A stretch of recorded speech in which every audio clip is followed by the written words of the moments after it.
Vide ton sac, le podcast Nightline France qui donne la parole aux étudiantes et aux étudiants. Bienvenue dans la saison 4 de Vide ton sac. Merci à celles et ceux qui nous suivent depuis le début de ce podcast. Et pour les nouveaux arrivants, bienvenue parmi nous. Ce mois-ci, on donne la parole aux bénévoles Nightline dans toute la France. Comme vous le savez peut-être, ces derniers mois, on a ouvert des services d'écoute dans plusieurs villes étudiantes. À Lille, Lyon, Saclay et très récemment Toulouse. Aujourd'hui, on discute avec un bénévole de Lille qui nous dit tout sur son bénévolat chez Nightline et comment il a vécu ces derniers mois en tant qu'étudiant. Bonne écoute! Alors merci beaucoup d'être avec nous. Est-ce que tu pourrais te présenter Alors attends, je vais reprendre. Juste, merci beaucoup d'être avec nous pour représenter l'antenne de Lille.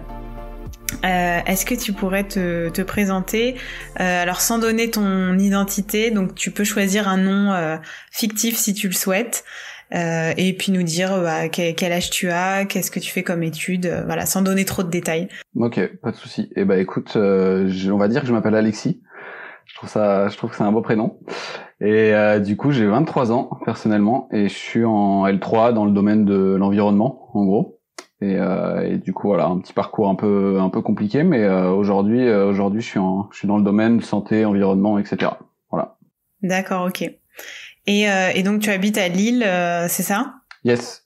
Ça fait maintenant du coup 4 ans que je suis à Lille. 4 ans que je suis à Lille, donc toujours dans le même coin et pas envie de partir. Ok.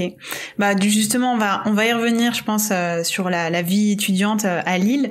Mais avant ça, j'aimerais te demander comment ça va vraiment, parce que c'est une question qu'on pose souvent chez Nightline. Et donc, comment tu te sens en ce moment, en fait? Quel est ton état d'esprit? Écoute, c'est vrai que c'est une question qu'on pose souvent à Nightline, pas assez, je trouve, en dehors, mais ça va très bien, franchement, bien occupé en ce moment. Donc du coup on se sent utile, donc ça fait plaisir. Il y a des périodes comme ça où il y a des moments où t'as plus le temps de cogiter, où t'as plus le temps de penser à tout ça, mais là du coup les projets avancent et ça fait plaisir. Donc ça va nickel. Donc tu te sens utile et productif, c'est ça ton état d'esprit du moment? Exactement, utile, productif, beaucoup de projets encore à monter, etc. Donc c'est intéressant parce que d'autant plus cette année où du coup on pouvait pas faire grand chose à côté.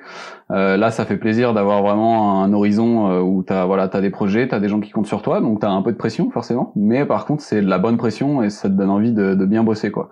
Donc celle-là elle fait plaisir. Et du coup qu'est-ce que tu fais sinon dans ton temps libre? Est-ce que t'as d'autres projets perso, je sais pas, musicaux ou musicaux, non, malheureusement jeux vidéo non plus. Non, je suis très très film, très série. J'en regarde pas mal. J'aime bien, ça m'occupe pas mal de temps.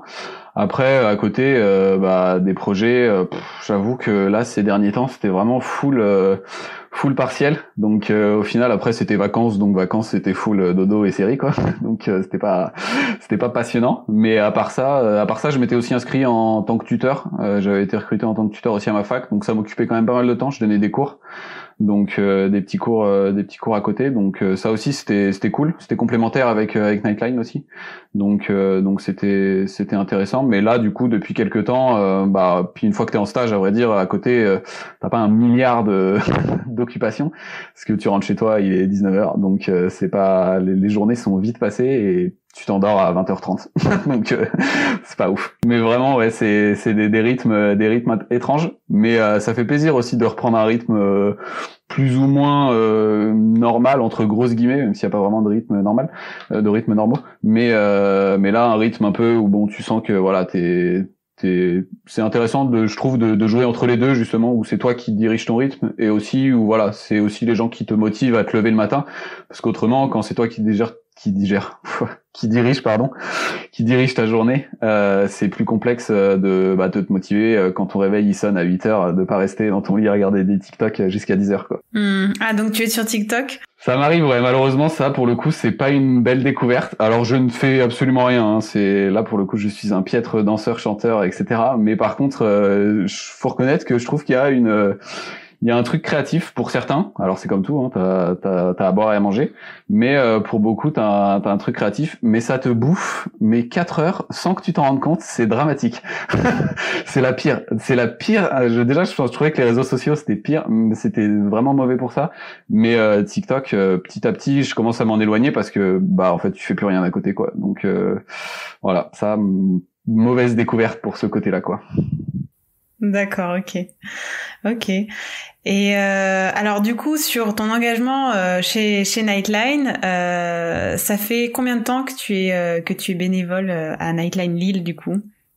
Alors du coup à Nightline Lille, ça fait moi j'ai été formé en février et voilà, commencé à prendre des perms tout doucement, assez rapidement après la formation d'ailleurs. Donc ça c'était pas mal, ça permet de pas trop oublier entre guillemets, même si t'oublies pas vraiment, c'est des concepts et des lignes directrices qu'au final bah tu t'appliques assez naturellement une fois que tu t'as pu en parler avec toutes ces personnes, en tout cas avec tous les formateurs que tu peux avoir à côté. Et donc pourquoi est-ce que tu as décidé de choisir Nightline Lille pour t'engager dans une asso? Est-ce qu'il y avait d'autres assos qui te plaisaient? Est-ce que tu as d'autres engagements associatifs aussi à côté? Tu nous as parlé du tutorat, ça c'était déjà en place avant? Alors tout ça c'est un peu chevauché en fait. Pour être tout à fait honnête, c'était une période de ma vie où j'avais envie de parler. Non, j'avais envie d'écouter surtout, et puis d'être toujours en fait cette quête infinie de l'utilité.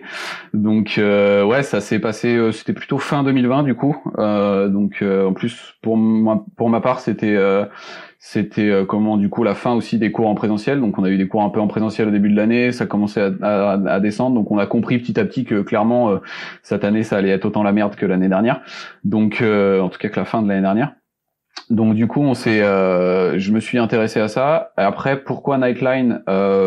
Alors tout simplement parce que j'ai vu une vidéo, alors c'était un YouTuber, c'était Ben Never, que je suis énormément, mais du coup j'ai trouvé comme ça et je me suis dit bah en fait pourquoi pas moi, ça peut être super intéressant. Je trouvais ça vraiment enrichissant comme expérience, et en plus ce côté un peu alors c'est peut-être un peu bête, mais ce côté un peu permanence, je trouvais ça un peu intéressant à faire, un peu original, et puis un truc que j'avais jamais fait du tout. J'ai eu d'autres engagements associatifs, j'ai fait un peu j'ai fait des cours d'alphabétisation à la Croix-Rouge, un petit été, du coup avec des personnes qui venaient de l'étranger, donc essayer de leur apprendre un peu les bases, essayer de leur apprendre à dire bonjour, merci, comment savoir où est-ce qu'ils vont, etc. Et du coup j'avais fait aussi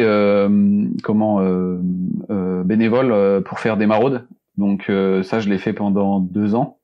Donc une fois par semaine on faisait des maraudes. Alors c'est compliqué d'y être toutes les semaines, parce que bon à côté t'as quand même des études, mais je m'y tenais quand même, et donc du coup tout ça m'a un peu fait voilà, tout ça ça c'est un peu la somme de tout ça. Je me suis rendu compte qu'en fait être utile encore plus pour les étudiants dans cette période, c'était super intéressant et ça allait être super enrichissant. Et en plus il y avait ce côté aussi où j'allais rencontrer d'autres étudiants forcément, vu que ne serait-ce qu'à travers la formation ou à chaque permanence. Donc du coup par rapport à tout ça, voilà, c'était un peu toutes les raisons qui m'ont poussé à faire ça, et j'ai été super bien reçu rapidement. J'ai rapidement eu des nouvelles, rapidement eu un entretien, le contact était super bon, donc au final voilà, ça s'est goupillé super rapidement, et je ne regrette absolument pas. Bah c'est super, hyper intéressant tout ce que tu dis. Il y a plein de points sur lesquels j'aimerais bien rebondir. Déjà c'est trop bien que t'aies découvert Nightline via la vidéo de Bénévert, parce que c'était le but aussi de cette collaboration, donc on a fait avec lui en décembre. Et donc si jamais d'ailleurs ça vous intéresse d'aller voir la vidéo, c'est sur la chaîne YouTube de Bénévert, et sur notre page Instagram soutien étudiant. Vous pouvez aussi suivre tout ce qu'on a fait autour de cette vidéo et de cette collab. Tu m'as dit que tu voulais écouter, t'avais envie d'écouter les autres. Là-dessus, est-ce que tu peux nous parler un peu de ce que c'est que l'écoute active, puisque c'est quand même ce qu'on fait chez Nightline, et c'est pas forcément évident de comprendre quelle est la différence entre écouter activement quelqu'un comme les bénévoles le font en permanence et écouter un pote qui te raconte ses problèmes? C'est vrai que l'écoute active, c'est vraiment au cœur de tout ça, et en plus, pour le coup, je trouve que c'est une chose qui est facilement mise, qu'on peut mettre en place facilement dans la vie de tous les jours. Et du coup, l'écoute active, alors pour moi, une définition purement personnelle, mais c'est vraiment tout simplement écouter quelqu'un. Alors le début est vraiment débile, mais vraiment écouter quelqu'un en étant actif, non seulement actif mais aussi proactif. Donc en fait tu vas aller aussi essayer de le relancer sur certaines choses, essayer de, alors ça on va y revenir je pense, mais on va parler aussi des 4 grands principes de Nightline, mais évidemment que c'est pas toi qui dirige la conversation, sinon dans ce cas-là ça peut être aussi une conversation de potes, et bon, des fois t'as juste envie de quand t'écoutes tes potes, des fois tu diriges la conversation, et au final c'est pas vraiment de l'écoute active, mais là vraiment c'est une oreille attentive, mais c'est pas c'est pas un répondeur quoi, en fait, tout simplement. Moi je vois ça comme ça, une écoute proactive, une oreille qui est là pour t'entendre, pour t'écouter, pour rebondir sur ce que tu dis, pour être intéressé par ce que tu dis, puisqu'à chaque fois nous les histoires, quand on se concentre on est vraiment concentré à chaque fois sur nos histoires, et puis sur comme toute la discussion avec l'appelant. Donc c'est vraiment une bulle autour de 2 personnes, une personne qui parle, une autre qui écoute, et voilà, un échange qui se crée entre les deux. Et du coup, c'est plutôt nous dans notre cas, dans le cas de l'asso, c'est plutôt du coup l'appelant qui dirige la conversation. Et du coup pour moi c'est ça, ouais, l'écoute active, et c'est en ça aussi que c'est intéressant à mettre en place, pour revenir avec ce que je disais au début, à mettre en place aussi dans ta vie de tous les jours. Alors on nous met en garde pendant la formation qu'il faut pas nightliner tes potes non plus, parce que sinon ça fait vite chiant, je pense. Dans la discussion de tous les jours, c'est pas forcément ce que les gens attendent, mais par contre c'est intéressant de voir quand ne serait-ce qu'un truc tout con mais facile à faire, que j'invite vraiment tout le monde à le faire, c'est laisser les gens terminer leur phrase et leur laisser limite un petit peu de silence. Et en fait tu te rends compte que le silence c'est vraiment très très sous-coté dans nos sociétés, et ne serait-ce que ça, nous c'est un gros point qu'on aborde dans la formation, parce que intuitivement t'as vite envie de combler les silences, alors qu'au final c'est super intéressant, et ça te permet déjà de réfléchir à ce que tu vas dire, donc pas te dire n'importe quoi. L'autre personne, l'appelant, du coup nous dans notre cas, peut finir de parler tout simplement. Donc dans beaucoup de cas en fait tu te rends compte que les paroles se chevauchent, il y a pas de temps pour le silence, et tout ça participe un grand brouhaha, et au final à la fin t'as rien écouté et tu ne connais absolument rien de ce que la personne en face t'a dit quoi. Donc voilà. Ok. Et alors justement, t'as évoqué les grands principes de Nightline. Peut-être qu'on peut en profiter pour y revenir. Pour moi, c'est vraiment c'est des principes basiques auxquels en fait tu peux te référer dans tous les cas. Et en fait, il y a beaucoup de situations où, parce que évidemment qu'on a des formations, on est formé, c'est une formation quand même qui, par rapport à d'autres assos, je pense, est quand même relativement longue, alors qui est sûrement courte par rapport à d'autres. Mais en tout cas, moi, la première fois que je suis arrivé dans l'asso, c'est vrai que mine de rien, ça te prend quand même un petit bout de temps. Et tout ça pour dire que en fait, t'es formé pour beaucoup de cas de figure. Mais au final, en fait, chaque cas de figure et chaque discussion avec quelqu'un est différente. C'est un peu banal à dire, mais en fait, il y en a pas une seule qui ressemble à l'autre. Et même si c'est des sujets des fois qui peuvent se recouper, c'est des sujets qui reviennent régulièrement, etc. En fait, c'est jamais la même discussion. Et tu te rends compte au fur et à mesure des termes que en fait, tout ce qu'on t'a appris en formation, c'est très bien. Mais en fin de compte, en fait, chaque chose, rien ne rentre exactement dans la case qu'on t'a appris en formation. Donc au final, tout ça c'est mélangé. Des fois, t'as des appels qui sont d'une telle catégorie qui sont mélangés avec d'autres catégories. Donc au final, tout ça c'est mélangé. Et à chaque fois, l'idée c'est en tout cas, moi je trouve que c'est intéressant aussi de laisser un peu de place aux bénévoles pour pouvoir un peu de liberté. Alors en formation, moi je sais que j'osais pas trop justement, et ça donnait des discussions pas très naturelles, des discussions un peu froides. Où voilà, t'es un peu, t'oses pas trop, tu réfléchis énormément à ce que tu vas dire et tout, donc c'est un peu bizarre comme discussion. Après au final, moi je trouve que des appels que j'ai eus et des chats, je trouve ça quand même super important que la discussion reste naturelle. Alors ça, évidemment, c'est pas des discussions entre potes, c'est ce qu'on disait tout à l'heure. il y a quand même une relation à plan bénévole, mais on reste quand même 2 étudiants, on se tutoie, il y a une relation qui se crée, et pendant 1h30, 2 heures, bah mine de rien, l'appelant en tout cas va nous livrer tous ses secrets et beaucoup de choses très intimes que potentiellement ses potes pour le coup ne connaissent absolument pas. Et du coup, par rapport à tout ça, je trouve que le naturel est très important, et du coup, l'idée c'est de jongler avec ton naturel de base de discussion que t'as, et du coup ces 4 principes. Ok. Et est-ce qu'il y a des appels auxquels tu repenses en fait après coup, parce que c'est, je sais pas, des sujets un peu plus lourds ou qui te touchent parce qu'il y a une résonance avec ton histoire personnelle. Est-ce que parfois voilà ça te revient, ou est-ce que tu arrives à couper entre, à la fin de la permanence, disons que une fois que t'es plus en perm, tu coupes Nightline entre guillemets et tu repasses dans ta vie normale, Et idéalement, au début, je m'étais dit que justement ça allait vraiment couper et que j'allais faire une bulle autour de Nightline, et que j'allais y aller, j'allais faire le boulot, et après j'allais rentrer chez moi et tranquille. Sauf que non. C'est pas comme ça que ça se passe. Et évidemment, comme tu dis, comme tu as très bien dit, il y a des appels en fait qui résonnent d'une manière particulière en toi.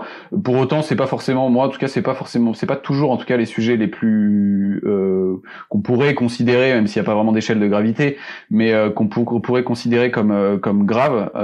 C'est pas forcément ceux-là qui me taraudent dans l'esprit après. Mais par contre, il y a des appels qui te touchent particulièrement. D'autant plus quand, mine de rien, même si t'as quand même une distance à avoir avec les personnes qui appellent, mine de rien, c'était quand même un peu obligé comme on disait tout à l'heure, de créer un lien.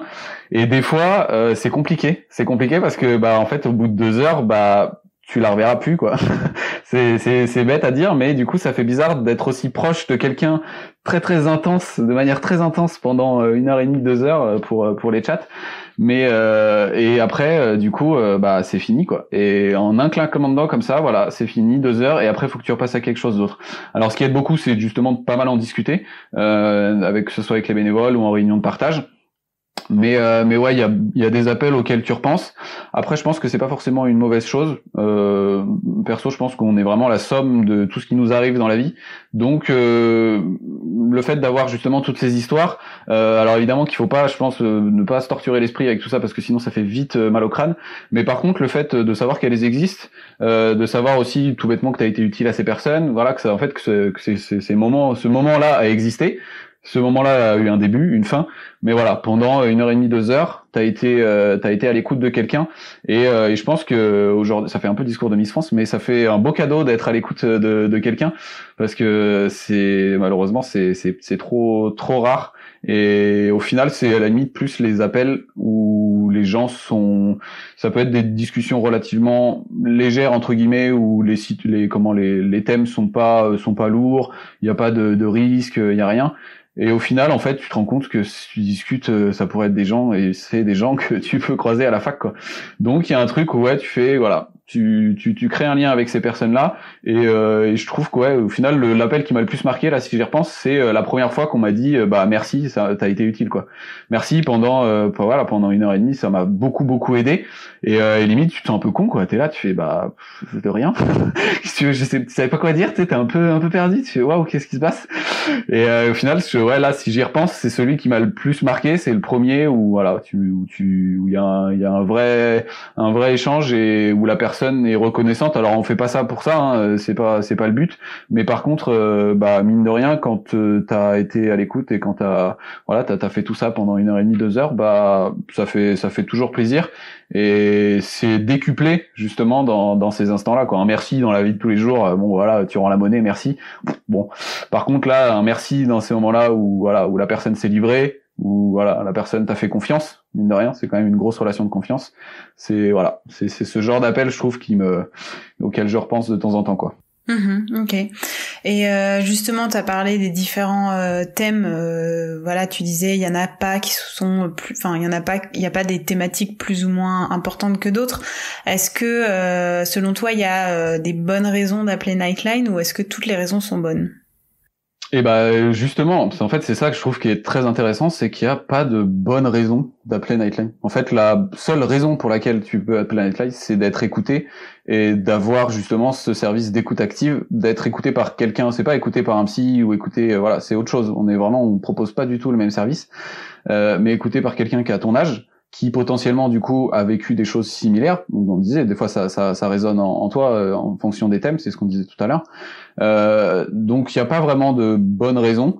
Je pense vraiment que si juste t'as envie de discuter, t'as envie d'être écouté, et je trouve que c'est intéressant aussi ce qui est en tant que bénévole du coup pour le coup là, c'est qu'en fait justement chaque appel, on sait pas quelle thématique il va aborder quoi. Et que ce soit un chat, un appel, on sait pas ce que ça va être. Ça peut être un risque énorme. Ça peut être une petite discussion. Ça nous arrive aussi, juste des gens qui ont envie de discuter, n'importe quoi de la journée, qui sont simplement envie d'échanger un moment. Justement, c'est juste échanger un moment avec une personne. Ça peut être très très cathartique dans certains cas. D'autres fois, c'est juste tranquille, chill. Et dans tous les cas, nous on prendra l'appel de la même manière et on sera toujours autant à l'écoute, que ce soit un appel avec un gros risque ou un appel plus chill. On se concentrera toujours autant sur tout ça, d'autant plus que parfois les appels chill peuvent aussi cacher d'autres thématiques parfois un peu plus profondes et un peu plus complexes, en tout cas un peu plus complexes à étudier, en tout cas pas forcément à gérer, mais en tout cas à étudier. Donc chaque appel est différent, mais simplement si vous avez envie de passer un moment, de discuter, d'échanger par rapport à n'importe quel thème, aucun souci, nous on décrochera ou on vous répondra en chat, il y a aucun problème par rapport à ça. Comment ça se passe avec les autres bénévoles? Tu nous as un peu parlé de la formation. Maintenant, comment ça se passe? Est-ce que tu t'entends bien? Est-ce que vous faites des trucs ensemble hors permanence? Par exemple, il y en a dans certaines antennes qui nous disaient qu'ils dînaient ensemble avant ou ils faisaient des jeux. Comment ça se passe à Lille du coup?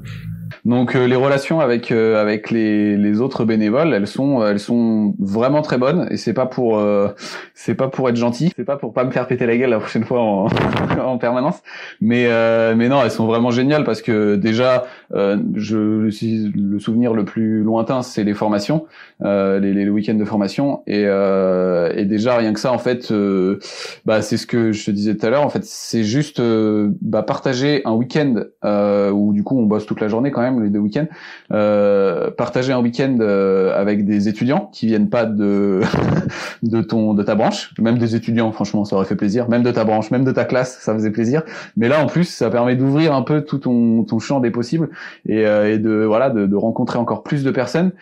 Et on va pas se mentir aussi qu'on a à peu près les mêmes centres d'intérêt, dans le sens où ils sont quand même intéressés par le thème de la santé mentale, par les émotions, par tout ça. Donc ça reste quand même si justement c'est ça qui est intéressant, on n'a pas tous les mêmes études, on n'a pas tous les mêmes passions à côté, mais par contre à côté de ça, on a une base solide qui est on se retrouve pour passer 5 heures dans un local pour prendre des appels et pour répondre à des chats quoi. Donc tout ça fait que mine de rien ça crée un lien très rapidement, et nous les seules manières qu'on a ces derniers temps, en tout cas depuis que je suis bénévole, c'est de se rencontrer, c'est les permanences. Donc du coup on se rencontre en permanence, c'est aussi l'occasion de discuter quand on fait une petite pause, c'est le moment aussi où ou quand on a moins d'appels, c'est le moment aussi de se rencontrer, de pouvoir discuter, et puis t'es enfermé enfermé, ça va, on peut sortir de temps en temps quand même, mais en tout cas t'es dans un local pendant quelques heures, et du coup t'es avec d'autres personnes. Donc si tu veux pas que ça passe trop lentement, et en plus si tu veux apprendre à connaître les personnes avec qui tu travailles, c'est super, c'est génial de pouvoir profiter de ce temps-là pour pouvoir les connaître. Et à chaque fois, en tout cas de toutes les permes que j'ai fait, à chaque fois c'était des super rencontres. Pour parler rapidement de notre mascotte, c'est un petit hérisson, un hérisson bien portant, un hérisson qui pèse son poids, et une petite peluche extrêmement confortable qui fait bien plaisir en vrai. Ça, quand t'as un petit coup de barre à arriver minuit et demi, tu vas faire une micro sieste à côté de Kipik, parce que du coup le nom de la mascotte, c'est Kipik. Et justement, tu disais, tu fais une petite sieste avec Kipik. Alors, est-ce que c'est fatigant de rester éveillé comme ça jusqu'à 2h30 du matin? Comment est-ce que tu fais? Est-ce que tu fais la sieste avant, après? Et le lendemain, comment c'est? Enfin, ça dépend des fois. Il y a évidemment c'est comme tout, hein. Il y a des fois où il y a des soirs où t'es explosé et du coup c'est compliqué. Tu fais une petite sieste avant, il y a du café, il y a du thé, donc voilà, t'essayes de te maintenir éveillé et concentré un maximum. Et puis bon, t'as les autres personnes aussi dans le local, voilà, on discute, on en profite pour se tenir éveillé aussi, mine de rien, ça joue. Donc c'est pas toujours évident, on va pas se mentir. Des fois c'est fatigant, hein. Il y a des fois quand t'as tapé une grosse semaine, suffit que t'aies ta perme le vendredi soir, c'est vrai qu'intuitivement tu te dis pas, tiens, je vais aller de 21h à 2h du mat, je vais aller ne pas dormir. Non, intuitivement, tu te dirais plutôt, je vais prendre une bière et puis je vais me coucher. Mais par contre, c'est intéressant aussi dans le sens où c'est faisable. Franchement, on va pas se mentir, hein. Moi, en général, je fais une petite sieste avant. J'essaye justement de me caler une petite sieste avant d'aller en perm, histoire d'être en pleine forme. Et puis après. Il y a un rythme un peu bizarre vers 3h du mat. T'es pas forcément toujours très fatigué du coup, bizarrement, t'as un peu un rythme un peu décalé. Mais on va pas se mentir, tu t'endors rapidement. C'est quand même fatigant et les lendemains se font relativement tranquillement. Moi, c'est surtout le lendemain soir où genre vraiment à partir de 19h le lendemain, faut pas me parler quoi. Là c'est la fin là, il y a toute la fatigue qui revient et là pour le coup, tu fais une bonne grosse nuit et après t'es recalé, t'es tranquille. Donc voilà, c'est pas intuitif, c'est sûr que tu le fais pas comme ça pour le plaisir. Mais au final, le nombre de fois où tu te couches à 2h parce que t'as regardé l'intégrale d'une série, au final, c'est faisable à chaque fois et c'est pas, pour l'instant, en tout cas, je trouve pas ça trop fatigant. Après, je pense qu'aussi le fait que j'en ai pas fait pendant que j'avais cours ou pendant que j'avais, en situation de, là pour l'instant, j'en ai pas fait depuis que j'ai débuté mon stage. Donc forcément, avant, je pouvais gérer si je voulais me lever à midi le lendemain, je pouvais. Là, ça va être un peu plus complexe. Donc va falloir gérer tout ça, mais ça va, là, quand t'as la vingtaine, tu te remets relativement rapidement de tout ça et c'est pas plus difficile qu'un lendemain de cuite, hein. Est-ce que t'aurais une chanson ou un podcast ou une série, parce que tu as parlé de série, à nous recommander? Alors écoute, chanson, j'avoue que là, comme ça, une chanson, c'est difficile. Par contre, un artiste, conseille à tout le monde Ben Mazue, M-A-Z-U-E, c'est ça. Et tout son album qui m'a alors c'est un peu pop, chanson française, mais c'est des chansons à texte, donc faut kiffer écouter le texte. faut être focus sur le texte, mais c'est génial. Tout son dernier album est incroyable. Je l'ai poncé, donc un artiste, ouais, carrément lui. J'arrête de penser, je vais courir, je vais marcher. Et en podcast, le podcast Émotion, je sais pas si vous en avez sûrement déjà parlé d'une manière ou d'une autre, mais il est incroyable. Nightline a été interviewé dans le cadre de ce podcast, ouais. Voilà. Émotion pour le côté podcast où t'as envie de prendre des notes en fait. Et moi c'était la première fois que je découvrais un podcast où vraiment t'as envie de te dire mais attends, si je sais tout ce qu'ils disent dans le podcast, je deviens un super héros. Donc c'est pour ça c'est génial. Et un podcast plus pour le côté un peu détente, le Floodcast, incroyable. Moi c'est pour ceux qui se souviennent d'il y a ça doit faire 5, 6, 7, 8 ans peut-être, le Studio Bagel, Golden Moustache, tout ça, un collectif de youtubeurs, et il y en a un, deux, Flaubert notamment, qui du coup ont monté le Floodcast, et un Floodcast que je trouve extrêmement drôle, et qui pour le coup dure facilement 2 heures, et qui peut te sauver des trajets en voiture ou en bus, hein. C'est incroyable, hein. Donc ça directement. Après en série, j'ai pas forcément d'idées là comme ça. Est-ce que tu avais un dernier message peut-être à faire passer à ceux qui nous suivent ou à par exemple à un étudiant qui nous écouterait là, qui aurait un petit peu peur d'appeler, qui serait pas sûr d'être légitime? Et en termes de légitimité, tout le monde l'est et personne ne l'est. Donc c'est là pour le coup vraiment, il y a aucun souci là-dessus. C'est comme on disait tout à l'heure pour comment est-ce qu'il y a des bonnes raisons d'appeler. Je peux comprendre en vrai qu'on n'ait pas forcément envie d'appeler, que le pas soit difficile à franchir. Et là, ces derniers temps, c'est vrai que la situation sanitaire et du coup l'isolement de beaucoup d'étudiants a mis en lumière tout ça, et du coup peut-être a aussi un peu motivé les gens à appeler. Mais d'une manière générale, c'est surtout tout simplement avoir envie d'être écouté, avoir envie de passer un bon moment un bon moment avec les personnes au bout du fil, et puis en ressortir, en tout cas moi, de tous les appels que j'ai faits et de tous ceux que j'ai entendus, t'en ressors pas forcément avec des réponses, parce que c'est vraiment pas le but, et d'ailleurs c'est pas notre rôle de trouver quelconque réponse. Voilà, au final c'est pas forcément ça a pas répondu à tes questions, mais par contre t'as pu mettre des mots sur tout ce que tu ressentais, et le fait de penser à des choses, c'est une chose, d'accord, mais par contre le fait de les verbaliser, ça permet de les rendre comment je pourrais dire ça, vivantes, on va dire, de les personnaliser un peu, et du coup de pouvoir justement les gérer. Tant que tu les as pas personnalisées, tant que tu les as pas acceptées,